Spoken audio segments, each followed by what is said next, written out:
মঞ্চখন ইমান সুন্দৰকৈ সজাইছে আৰু সেই মঞ্চখনক পূৰ্ণতা প্ৰদান কৰিছে যিজন ঘোষক নয়ন ডেকা। নয়ন ডেকাই ইমান সুললিতভাৱে, ইমান কলাসুলভভাৱে, ইমান আৰ্টিষ্টিকভাৱে কথাখিনি কৈছে। তেওঁৰ কথাখিনিয়ে আজি সুসজ্জিত যিখন মঞ্চখনক কিন্তু পূৰ্ণতা প্ৰদান কৰিছে।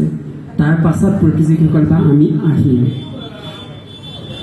আমাৰ অসমৰ অতি শ্ৰদ্ধাৰ মুখ্যমন্ত্ৰী হিমন্ত বিশ্ব শৰ্মাৰ মহাশয়ৰ ঐকান্তিক ইতিবাচক চিন্তাৰ চৰিতত অসম চৰকাৰৰ উদ্যোগত আৰু সাংস্কৃতিক পৰিক্ৰমা বিভাগৰ উদ্যোগত যি সংগীত আৰু নৃত্যৰ অবিৰোধৰ এক মহা সংগ্ৰাম বা মহাৰণৰ সৃষ্টি কৰা হৈছে আৰু সেই মহাৰণৰে এটা অংশ হিচাপে আজি ডুমডুমা যি পৌৰসভাত এই প্ৰতিযোগিতাটো অনুষ্ঠিত কৰিবলৈ লোৱা হৈছে।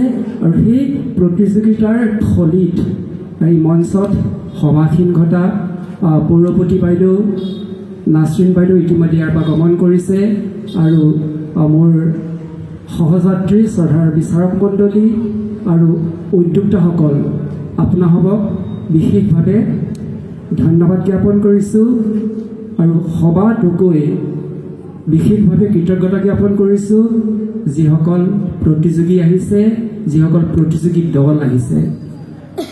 প্ৰতিযোগী আৰু প্ৰতিযোগী দলসমূহক বিশেষভাৱে এইকাৰণে কৃতজ্ঞতা জ্ঞাপন কৰিছোঁ, যদি আজিহে এই মঞ্চত প্ৰতিযোগীসকল নাথাকিলেহেঁতেন, প্ৰতিযোগী দল নাথাকিলেহেঁতেন, তেতিয়াহ'লে বিচাৰকৰ হয়তো মূল্য বহুখিনি কমি গ'লহেঁতেন বা মঞ্চখনৰ মূল্য বহুখিনি কমি গ'লহেঁতেন, নাইবা এই প্ৰতিযোগিতাৰ মূল্য বহুখিনি কমি গ'লহেঁতেন, নতুবা অসম চৰকাৰৰ তৰফৰ পৰা যি এই উদ্যোগ লৈছে উদ্যোগটো বহুখিনি মূল্য হয়তো কমি গ'লহেঁতেন। সেইকাৰণে প্ৰথম কৃতজ্ঞতা প্ৰতিযোগী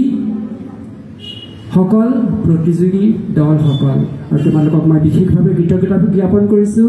আৰু এই ডুমডুমা যি পৌৰসভাৰ যি সুন্দৰকৈ মঞ্চখন সজাইছে, সুন্দৰকৈ এয়া উদ্যোগ লৈছে, সেই উদ্যোগক মই বিশেষভাৱে আমাৰ বিচাৰক মণ্ডলীৰ বাবে বিশেষভাৱে কৃতজ্ঞতা জ্ঞাপন কৰিছোঁ।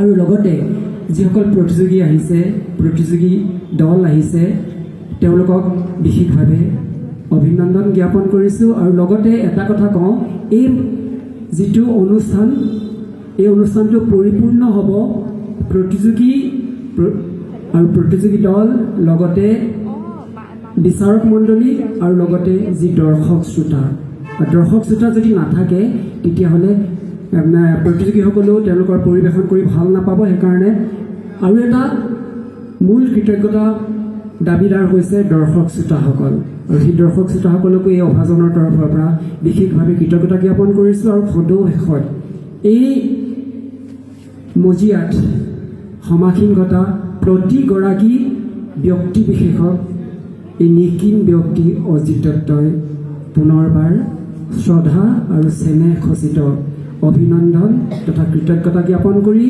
এই অভাজনৰ এই অসাৰুৱা অভিব্যক্তি ইয়াতে অৱসান ঘটাইছোঁ। ধন্যবাদ।